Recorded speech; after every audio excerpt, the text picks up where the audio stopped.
Weeks after the flames of the Cherry Gardens bushfire were extinguished, volunteers are still combing through the devastated patch of the Adelaide Hills. They're looking for survivors, wounded native animals which have been in hiding and are only now starting to emerge. It's hard to believe that anything survived the Cherry Gardens fire. But 3 weeks after the blaze tore through the Adelaide Hills, volunteers are still looking for signs of life. Yeah, just over there. Sometimes because the fire's out, people aren't seeing smoke anymore and they think it's all over, but of course for the wildlife that's not the case.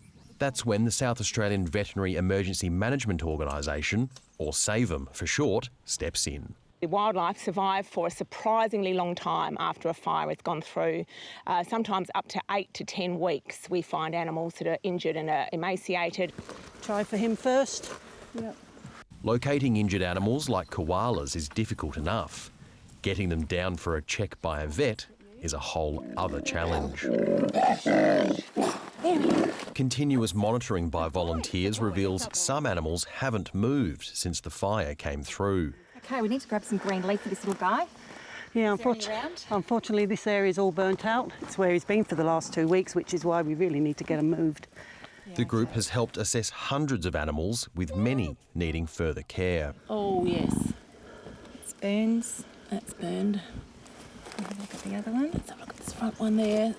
A couple of small spots on that one. And he's lost a toe.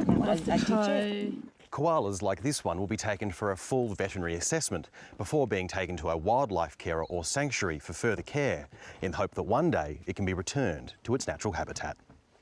Luckier ones get a clean bill of health. Yeah. So we can relocate this one just straight down there. Okay. It's lovely when you do find one that's well, that just needs to be moved 50 metres up the road to an area that hasn't been burned.